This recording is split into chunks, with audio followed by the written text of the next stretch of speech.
इतक्या शांततेत आणि इतक्या लेझीपणे जर तुम्ही केलं ना तर आपत्तीच्या वेळेस तुम्ही काय करणार? सर्वात शेवटी येणार का वर्गात ना? Good afternoon. ओके, तर आमचा जो विषय आहे शालेय आपत्ती व्यवस्थापन. तर आपत्ती म्हणजे नेमकं काय? काय असते आपत्ती म्हणजे? तुमच्यावरती आली? ओके, एक मिनिट. तुमच्यावरती आली होती का सकाळी आपत्ती? सरांनी तुम्हाला इथे का आणलं, हा रोप का बांधला, आलेत का प्रश्न डोक्यामध्ये? आले होते का? तर मग आपत्ती म्हणजे काय? डिझास्टर. इंग्लिश ट्रान्सलेट नको आहे. मग what do you mean by disaster? तर आपत्ती म्हणजे काय? असं संकट जे अचानकपणे येतं आणि त्यामध्ये खूप मोठ्या प्रमाणामध्ये जीवितहानी, वित्तहानी आणि प्राणहानी होते. न्यूजपेपर वाचतात तुम्ही सर्व? वाचतात का? न्यूजपेपरमध्ये काही न्यूज वाचली आता 5-6 दिवसांपहिले? जळगाव जिल्ह्यामध्ये काहीतरी लोकांचा ऍक्सिडेंट झाला. काय होती न्यूज ऍक्च्युली? सांगा.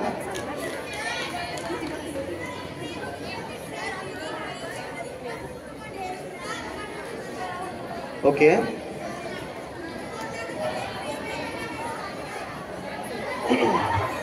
ओके, मला समजलंय. मी तुम्हाला सांगतो. रेल्वे ऍक्सिडेंट नाव ऐकलंय का? आता 5-6 दिवसा पहिले काय झालं होतं रेल्वेमध्ये? त्या अगोदर काय झालं होतं? का उडी मारली? असं सहज गंमत म्हणून काय झालं होतं नेमकं? ओके, आग लागलेली नव्हती, फक्त अफवा होती. रेल्वेमध्ये जे चहा विकणारे काका असतात ना, रेल्वेमध्ये जे चहा विकणारे काका असतात ना, त्यांनी मिसअंडरस्टँडिंग केली आणि त्यांना असं वाटलं की गाडीला आग लागली आहे आणि त्यांनी सडनली डब्यामध्ये सांगितलं, जो बोगी असतं त्याच्यामध्ये, की आग लागली आहे. आणि ह्या लोकांनी काही एक विचार न करता सरळ रेल्वेमधनं खाली उड्या मारल्यात. तर जवळपास त्या सर्व इन्सिडेंटमध्ये 12 ते 15 लोकांचा मृत्यू झाला आहे. अशी जर अफवा तुमच्या कानावरती आली तर तुम्ही काय करणार? तुमचं काम काय करू शकता?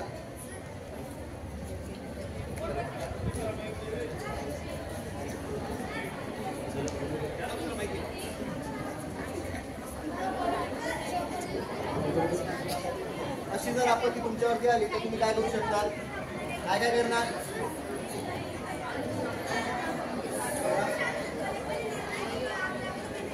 ओके,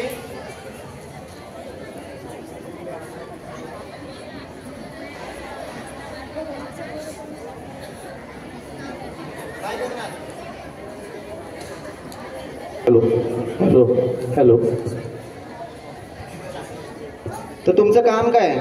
अफवा होती ना, कन्फर्म करायचं. पहिलं काम कन्फर्म केलं आणि तुम्हाला वाटलं खरोखर आग लागली. त्यानंतर तुमचं सेकंड थिंग काय असते? काय काम केलं असतं तुम्ही? बोला.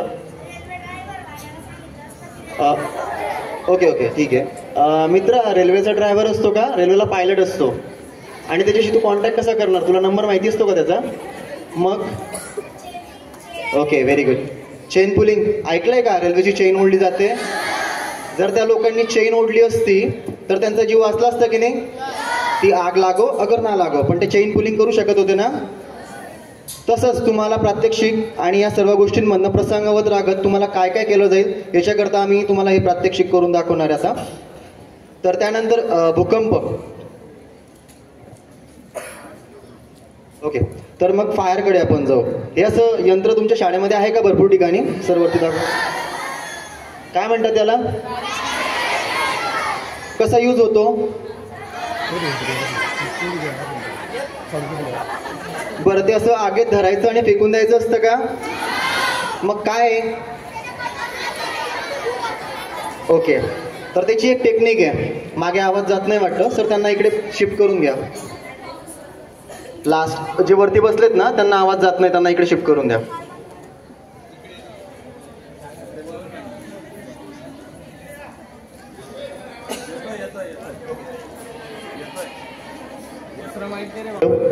ओके, तर याला काय म्हणतात? Fire extinguisher. चला मागे बघणं बंद करा, पुढे बघा. याला काय म्हणतात? कसं यूज होतं? काही टेक्निक माहिती आहे? जे 3-4 वर्षा पहिले जे विद्यार्थी इथे असतील ना, तर त्यांना आम्ही टेक्निक शिकवली होती. आले होते का आमच्यासारखेच काही लोक? आले होते का तुमच्या शाळेमध्ये? कदाचित जे मुलं आता 10वीत असतील किंवा 9वीत असतील त्यांना माहिती असेल. अशी काही टीम आली होती तुमच्याकडे? ओके. तर याला फायर एक्सटिंग्विशर म्हणतात आणि याला यूज करायसाठी एक शब्द असतो PASS, पास. काय म्हणतात? P for pull the pin. त्याला एक पिन येते, बघून घ्या पहिले समोर. त्याला एक पिन येते, ती पिन ओढायची आहे. A फॉर AM, जिथे आग लागली तिथे फायर एक्सटिंग्विशर जवळ घेऊन जायचंय. आणि त्याच्यानंतर यस फॉर स्टॅम्प, त्याच्यावरती जोरात थप्पा मारायचा आहे किंवा स्क्वीज करायचं, दाबायचं आहे, ते प्रेस करायचं आहे. आणि लास्ट यस फॉर स्प्रेड. आग अशी लागली, कधी आग बघितली का तुम्ही अशी एकदम भडकन वाढून जाते असे बघितलंय? आग लागल्यानंतर छोटी असते की एकदम मोठी असते? मग आगीवरती कंट्रोल करता येऊ शकतं का? कसं करणार? बरं, माती टाकायची, अजून पाणी टाकायचं, अजून काय करायचं? गोधडी, ओल्ली गोधडी. बरं, अजून अजून अजून काय करू शकतात? झाडाचे पानं असतात आपल्याकडे, झाडाचे डक्षे म्हणतात ना, तुमच्याच भाषेत बोलतो, डक्षे असतात का? झाडाचे पानं ते एकत्र करून आगीवरती जर मारले जोरजोरात तर आग विझते. तर आग कशामुळे लागते? कोणत्या 3 गोष्टी आगीला कारणीभूत आहे? काही आयडिया आहे? सायन्स स्टुडंट स्पेशली बोल. पेट्रोल. ओके. अजून बोल, लास्ट. ऑक्सिजन. Very good. अजून बोल. गॅस. ओके. तर आग कुठेही लागो, फक्त 3च गोष्टी कारणीभूत असतात. एक म्हणजे उष्णता, हीट. सेकंड आहे इंधन, पेट्रोल, डिझेल, रॉकेल, what ever.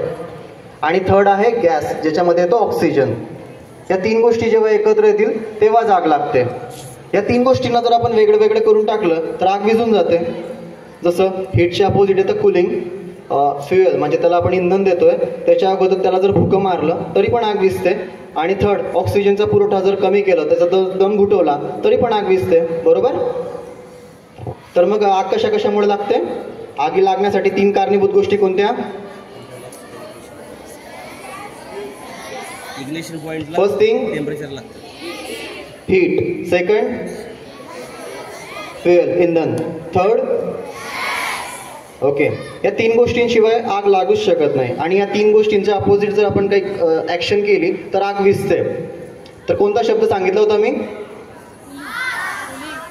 P for P for pull the pin. Pin तुम्हाला काढायची आहे. डोक्यात पण पिन असते ना, तशी पिन नाही आहे, वेगळ्या टाईपची आहे.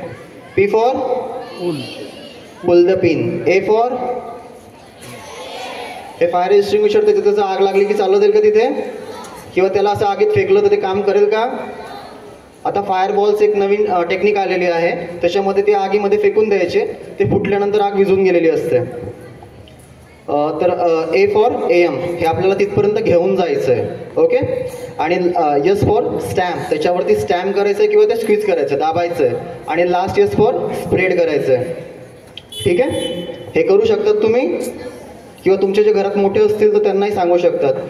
आतापासून जवळपास 5 ते 7 वर्ष अगोदर एक छोटीशी विद्यार्थिनी होती 4थीची, तिने संपूर्ण तिच्या घराला वाचवलेलं होतं आगीमधनं. आग लागल्यानंतर जो धूर असतो तो कुठे जातो? कुठे जातो? तुम्ही एका रूममध्ये पॅक आहात, तर आगीचा जे लोट आहे ते कुठे जातील? कुठल्या दिशेने जातील? वरच्या दिशेने. आग खालच्या दिशेने राहील का? मग तुम्ही ते घोडागाडी खेळलेत ना लहानपणी, घोडा, बस तेच टेक्निक वापरून तुम्ही तुमच्या जे सिक्युअर्ड प्लेस आहे तिथपर्यंत सहज पोहोचू शकतात. सेकंड थिंग तुमच्याकडे असते रुमाल, हातरुमाल. प्रत्येक जण वापरतात का? तो जर रुमाल तुम्ही ओला करून नाकाला वगैरे जर बांधला तर तुम्ही त्या धुरातनं पण पास होऊ शकतात. ओके.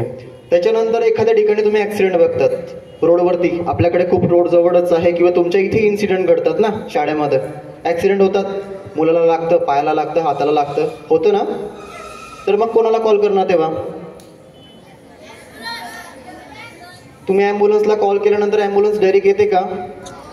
येते? मग पहिले कॉल कोणाला करायचा असतो? शाळेच्या प्रशासनाला. शाळेमध्ये मुख्याध्यापक आहेत, तुमचे पर्यवेक्षक आहेत, क्लास टीचर आहेत, त्यांना तुम्ही ही गोष्टी सांगायच्या आहे. आणि शाळेच्या बाहेर जेव्हा तुम्ही आहात तेव्हा पोलिसांना कॉल करायचा असतो. Police station. काय नंबर आहे पोलीस स्टेशनचा? आणि ॲम्ब्युलन्सचा? आणि समजा शाळेला आग लागली तर काय नंबर असतो? काय नंबर असतो? 101, 108. फायर ब्रिगेडचा नंबर काय आहे? सांगा पटकन. तुमच्याकडे फायर डिपार्टमेंट आहे इथे चोपड्याला? आहे का?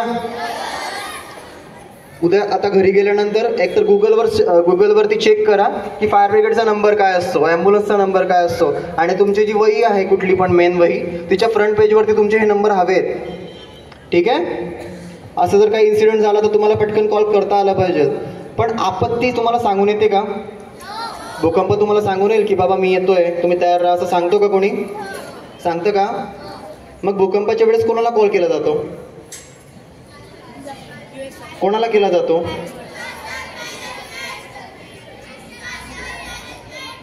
Disaster management. Very good. Number काय पण मग त्यांचा?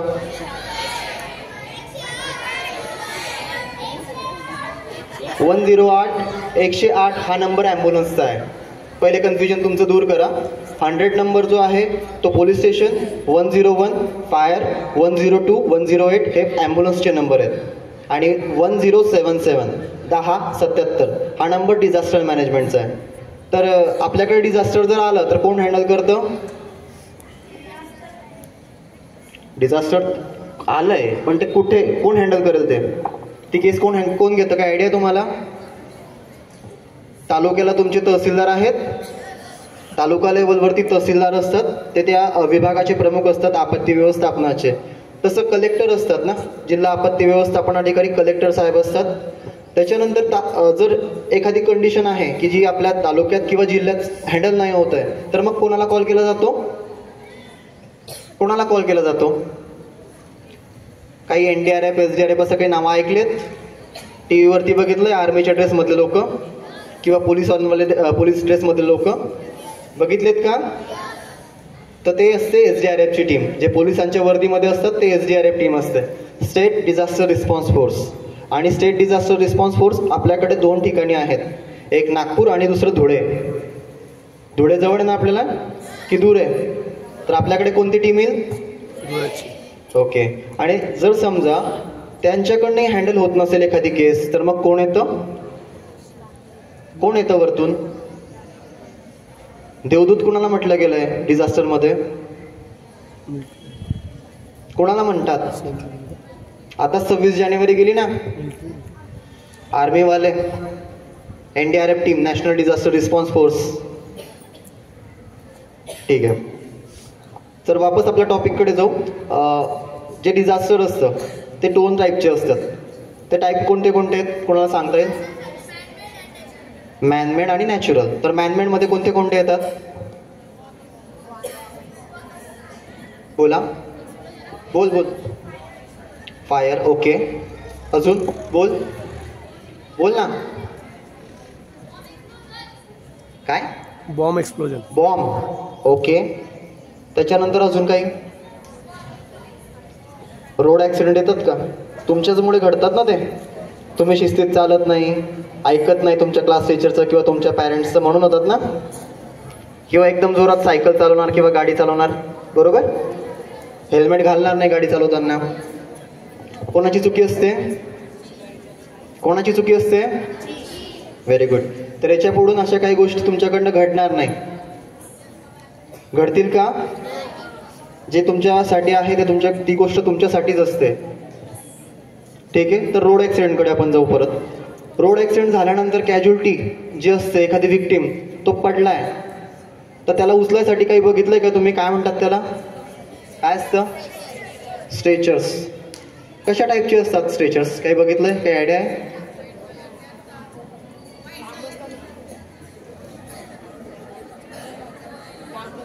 चला, मागून कोणीतरी एक विद्यार्थी पुढे या, तो कॅज्युअलिटी बनेल आणि सर त्याला उचलून दाखवतील, लिफ्ट करतील. चला लवकर या. तोपर्यंत पोलीस स्टेशनचा नंबर काय आहे? चला कोणीतरी आलंय त्याच्यासाठी टाळ्या वाजवा बरं.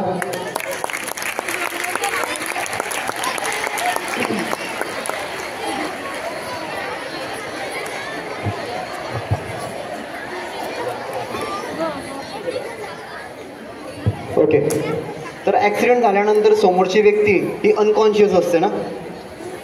चला मागची मुलं शांत बसा. जर समजा तुमच्यासोबत ॲक्सिडेंट झाला ना, प्रत्येकासोबत काही ना काही ॲक्सिडेंट झालाय का? हसण्याचा विषय नाही आहे, तुमच्यासोबतही ही गोष्ट झालेली असते. झाला ना प्रत्येकाचा ॲक्सिडेंट आयुष्यात कधी ना कधी झालाय का? तर मग तशा वेळेस काय करायचं असतं? तुम्ही अनकॉन्शियस, तुम्ही घाबरलेले असतात ना. घाबरलेले असतात का? की एकदम हा माझा ॲक्सिडेंट झाला मला खूप बरं वाटतंय असं असतं का? घरी गेल्यानंतर भीती असते ना, वडील लागणार, आई लागणार असते ना.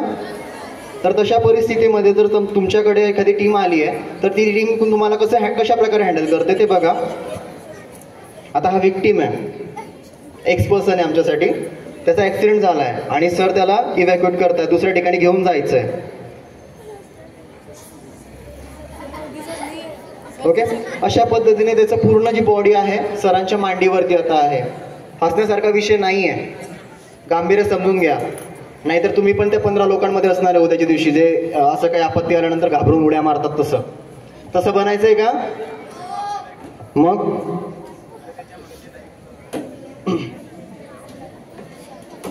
ओके, तर हे स्ट्रेचर बघितलंय का तुम्ही सर्वांनी? ऑरेंज कलरचं बघितलंय? कुठे असतं हे? ॲम्ब्युलन्सला कॉल करतात तेव्हा ॲम्ब्युलन्समध्ये असंच काही असतं का? ओके, तर याला फोल्डेबल स्ट्रेचर म्हटलं जातं, जे कमी जागा ऑक्युपाईड करतं. सर एकदा अपोजिट साईडने दाखवून द्याल त्यांना कसं लिफ्ट करायचं ते.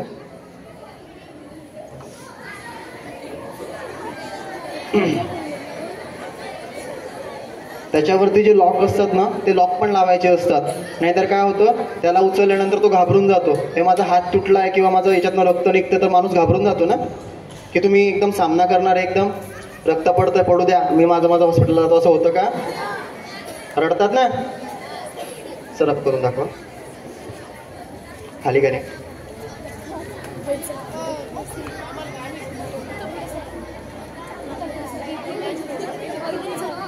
त्याच्याकरता एक टेक्निक असते त्याला लिफ्ट करायसाठी ना, की असं आहे, ते सर तिकडे बघतायत, कोणी तिकडे बघते, तुमच्यासारखं असं होतं का?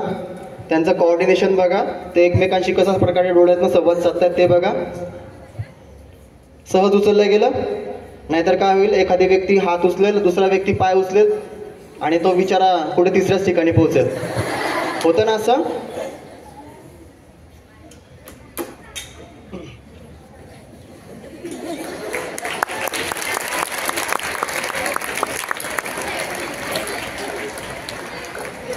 हे दुसऱ्या टाईपचं एक स्ट्रेचर येतं. हे कुठे बघितलंय का तुम्ही? असं कुठे बघितलंय? कुठे बघितलंय? स्विमिंग पूलमध्ये. बरोबर आहे त्याचा प्रॉब्लेम. स्विमिंग पूलमध्येही अशाच टाईपचं असतं.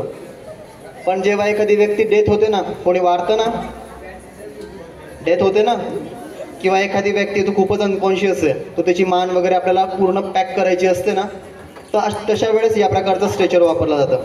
सर एक वेळेस वरती करून दाखवा भगवान सर. याला किती बेल्ट आहेत? जवळपास 7-8 बेल्ट आहेत ना. ते सर्व बेल्ट जर टाईट केले तर तुमची मान सुद्धा हलत नाही. म्हणजे एखादी व्यक्ती जर डेथ झाली आहे तर त्याला आपण याच्यावरनं सहज घेऊन जाऊ शकतो. कोणीतरी एक विक्टिम या. तुम्ही बसा, तुम्ही खूप लहान आहे, बसा बसा.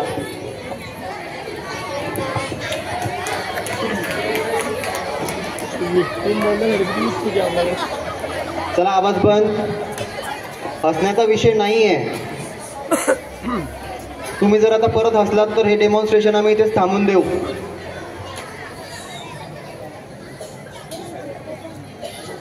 परत एकदा सांगतोय, हा हसण्याचा विषय नाहीये. तुमच्या घरासोबतही किंवा तुमच्या स्वतःसोबतही हा विषय होऊ शकतो. सो फक्त लक्ष द्या, हसू नका, हसायसाठी दिवस पडलाय.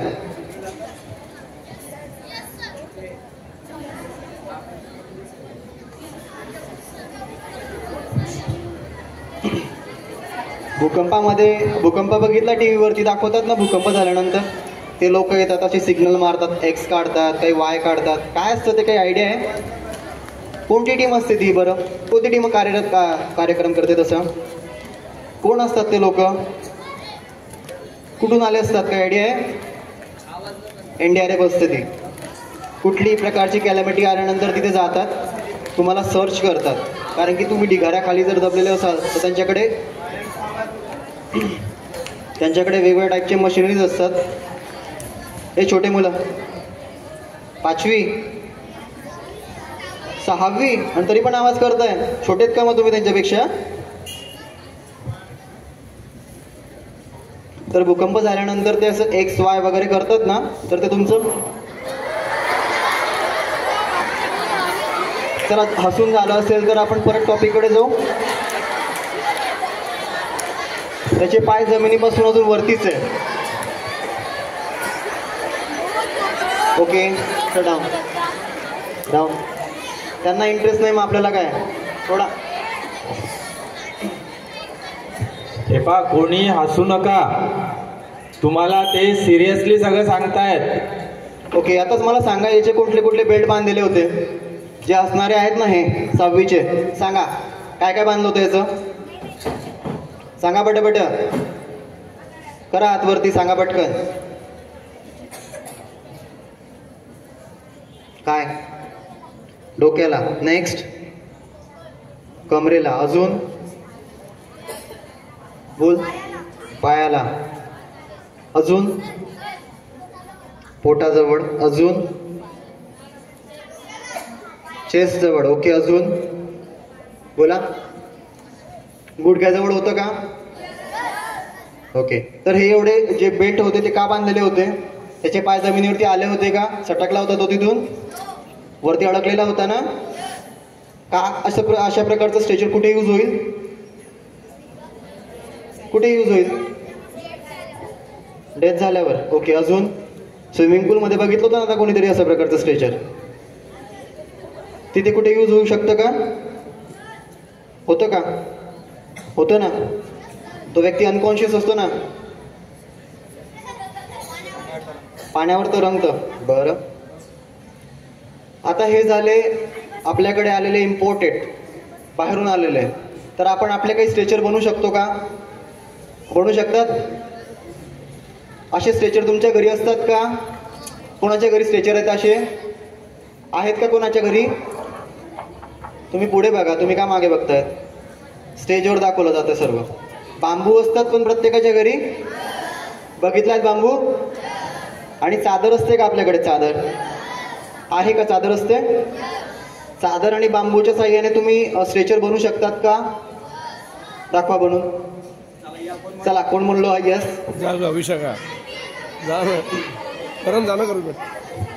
एकदम सिंपल गोष्ट आहे. अरे, तो कॅज्युअल्टी म्हणून आलाय. हा,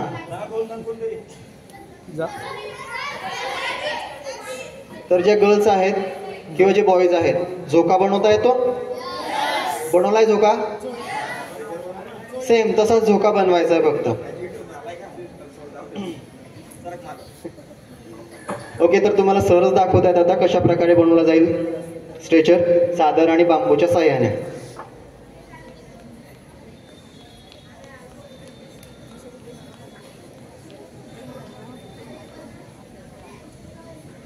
ओके, तर याच्याने एखाद्या विक्टीमला किंवा एखाद्या व्यक्तीला आपण वाहून नेऊ शकतो का? कसं नेणार?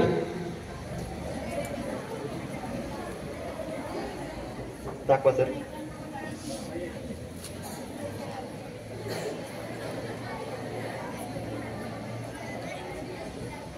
उचलल्या गेला का? उचलल्या डाऊन सर.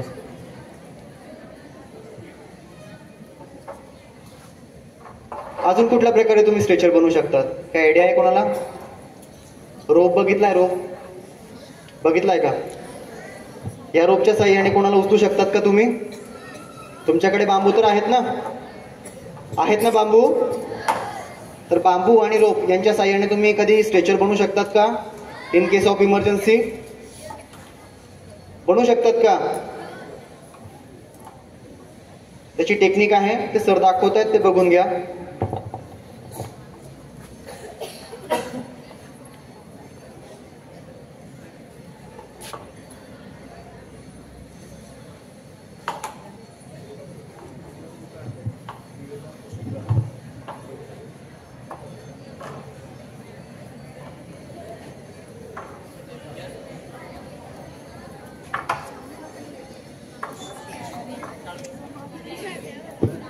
ओके, आतापर्यंत आपण इम्पोर्टेड स्ट्रेचर बघितले होते ना, बाहेरचे किंवा जे सिव्हिल हॉस्पिटल किंवा ॲम्ब्युलन्स यांच्यामध्ये यूज होणारे. हे जे स्ट्रेचर्स आहेत ते आपण इम्प्रूव्ह टेक्निकने वापरलेले आहेत. आपण आपल्यामध्ये इम्प्रूव्ह केलं. तुम्ही करतात ना, पहिलीतनं कोणी 6वीत जातं का डायरेक्ट? पहिलीतनं दुसरीतनं तिसरीत असं जातात ना? तर अशा प्रकारचे स्ट्रेचर्स तुम्ही बनवू शकतात रोप आणि बांबूच्या साह्याने. आता एखाद्याच्या घरात बांबू पण नाही आहे. आहेत का कोणाच्या घरी बांबू नाही असं आहे का कोणी? बांबू? मग तुम्ही कोणाला वाचवणारच नाहीत का?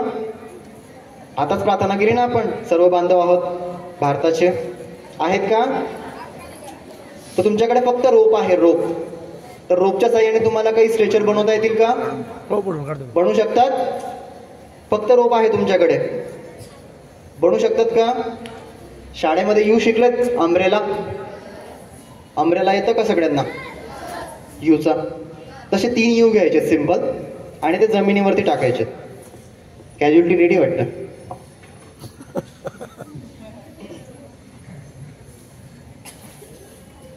सेम 3 यू खालती जमिनीवरती अंतरायचे. त्याच्यावरती विक्टीम जो असतो त्याला झोपवायचं किंवा त्याला जे सरांनी लिफ्ट दाखवली त्या पद्धतीने आपण करू शकतो. आणि त्याच्यामध्ये विशिष्ट प्रकारे तुम्हाला हात टाकायचा आणि तो लॉक करायचा, तुमचा हात इंटरलॉक, की जो रोप जो आहे तो तुमच्या हातातून सटकला नाही पाहिजे. सर एक वेळेस दाखवा त्यांना. 1 मिनिट बाजूला सोडून द्या, बाजूला सारखा. ओके, तर लॉक कशा पद्धतीने करायचा ते एकदा बघून घ्या. अशा पद्धतीने लॉक करायचं आहे. कुठले कुठले पार्ट्स असतात आपले की जे वजनदार असतात? एक डोकं, सेकंड कंबर आणि थर्ड पाय. या 3 ठिकाणी जर तुम्हाला सपोर्ट भेटला तर तुम्ही सहज लिफ्ट करू शकतात कुणालाही. सेम तेच टेक्निक इथे यूज करायची आहे.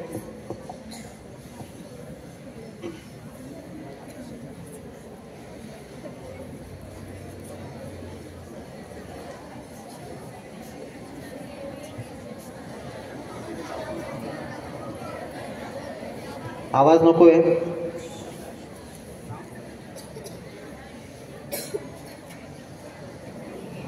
ओके, फक्त रोप वापरला आपण, बाकी काहीच नाही.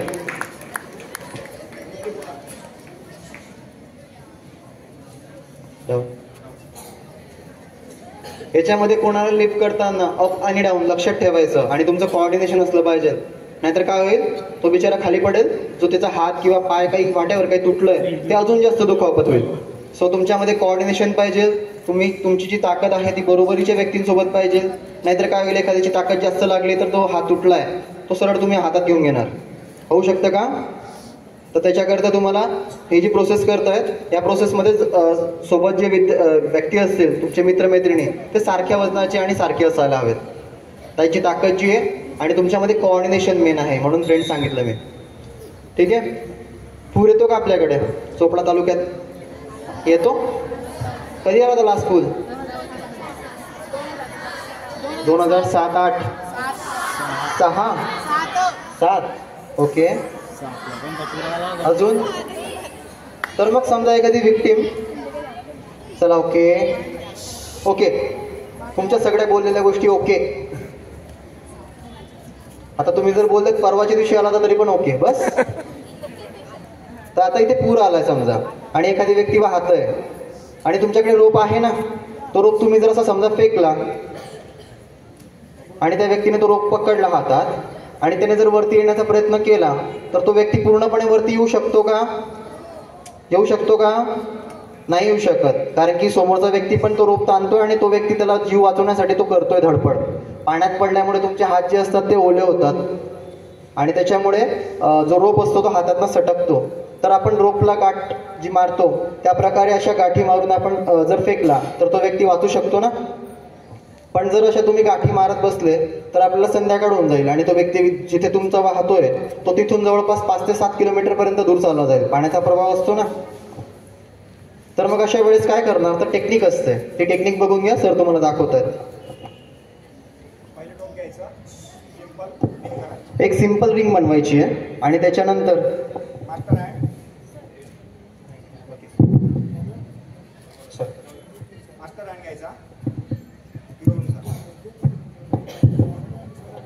ते चौकडीचा खेळ वगैरे खेळलेत का तुम्ही लोक? चौकडीचा खेळ खेळलेत का तुम्ही लहानपणी? तुम्ही तर मोबाईल मध्येच राहणार टेंट. चौपट खेळलाय का? चौपट कोण कोण खेळलंय? सेम तसं चौपट जसं फेकतात ना तशा प्रकारे रिंग बनवायची आहे. Hands down. एका मिनिटामध्ये जवळपास 5 ते 7 होऊ शकतात. आणि याच्या मध्यभागी जर तुम्ही वरती जर बांधलं कुठे तर मध्यभागी जे आपल्याकडे बांबू होते ना ते बांबूचा यूज जर केला तर सरळ आपण सीडी तयार करू शकतो. तुमच्यापैकी 2 विद्यार्थिनी आणि 2 विद्यार्थी येतील हे बनवायसाठी. आणि मागचे स्पेशली वरचे स्टेजवरच्या मुली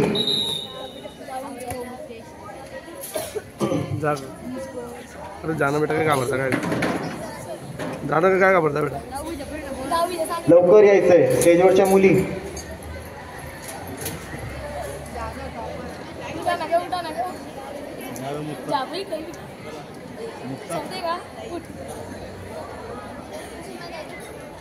मुलं पोहोचून गेलेत. मुली का बसल्यात? स्टेजवरची काही इकडे कार्टून चालू आहे का? चला लवकर. मॅडम, स्टेजवरच्या मॅडम 2 मुली पाठवा तिथून. नाही म्हणताय तिथे का शो चालू आहे का? की हास्य जत्रा चालू आहे?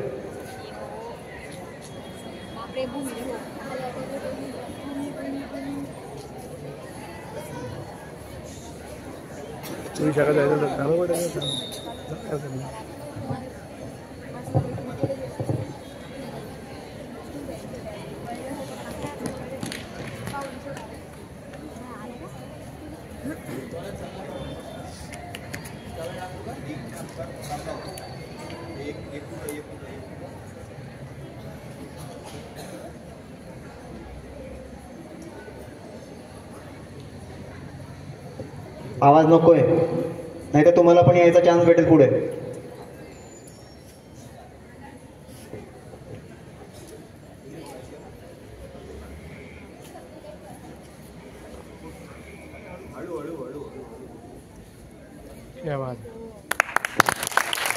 सेम बनवली का यांनी? तशीच बनवली ना? ओके, करून दाखवणार आहेत आपल्याला.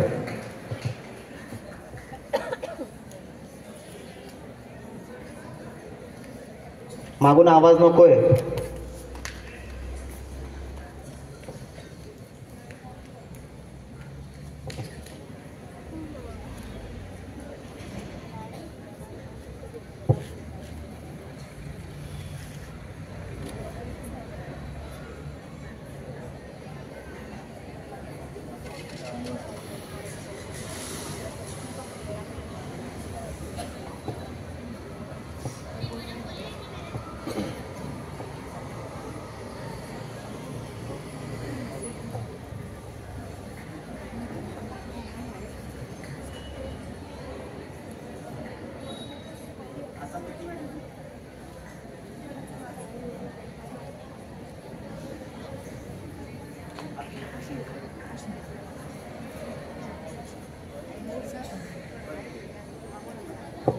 स्काउट गाईड मध्ये कोणी आहे का इथे?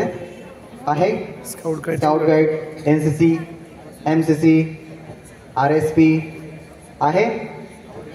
स्काउट गाईड आहे शाळेमध्ये. अशा प्रकारच्या गाडी तुम्हाला शिकवल्या जातात ना की नाही? कॅम्पला जात नाही का तुम्ही लोक? होणार आहे, बर ओके. तर या रविवारी हे जे स्टुडंट असतील तर हे करून दाखवतील तुम्हाला तिथे. Okay, thank you.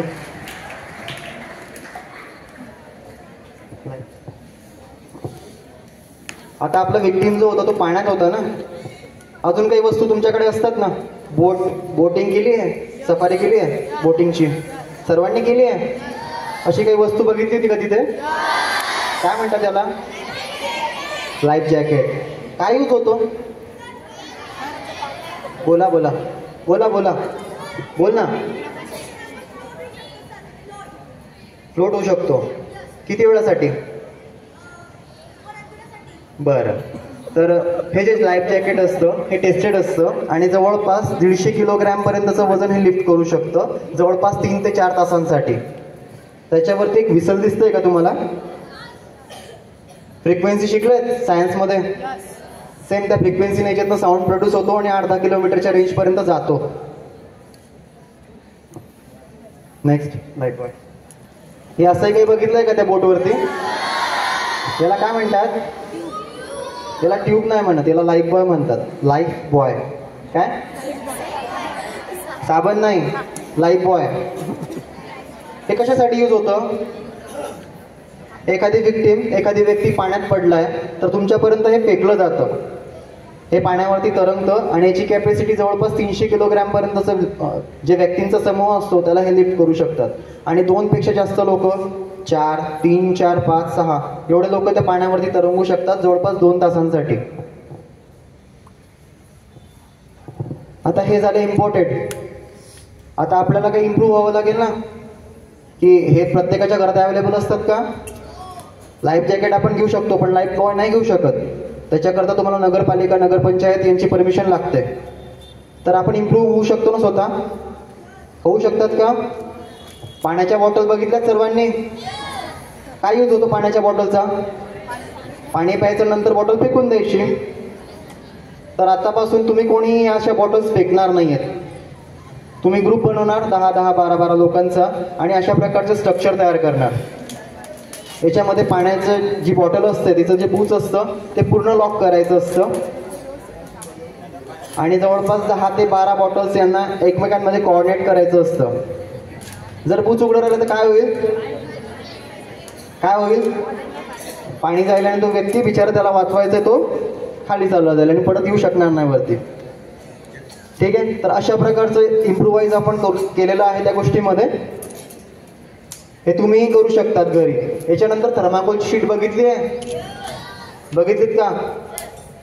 ते आपल्या कार्यानं ओझा हे झालं की त्याच्यानंतर आपण फेकून देतो ना, तर त्याच्यापासून एक सिंपल जॅकेट आपण बनवू शकतो घरी की जे पाण्यावरती फ्लोट होतं. त्याच्यानंतर हंडे किंवा पाण्याच्या कॅन्स येतात न फुटलेल्या कॅन्स, त्यांना वरतून लॉक करायचं असतं आणि त्याच्यानंतर जे हंडे असतात त्यांचंही वरचं तोंड बंद केलं आणि ते पाण्यात जर टाकले तर ते पाण्यात तरंगतात. तरंगू शकतात का? आता हा रोप का बांधलाय? का बांधला गेला? याची पार्श्वभूमी सांगतो. आता थोड्या वेळानंतर तुमच्या शाळेमध्ये भूकंप येणार आहे. हां, आम्हाला माहिती भेटली आहे की तुमच्या शाळेत भूकंप येणार आहे आणि तुम्ही वर्गात बसलेले असणार आहे, बरोबर? काय करणार मग तेव्हा? याच्या सहाय्याने खाली येणार सगळे. चला, आवाज बंद. बेटे बेटे सावधान. बेटे बेटे सावधान. आराम से. तर अशा प्रकारचा सायरन हे तुमच्या शाळेत पण घेणार आहेत लवकरच. तर या सायरनचा पहिले एक आवाज ऐकून घ्या आणि त्याच्यानंतर तुम्हाला सांगतो याचं काय करायचं असतं ते.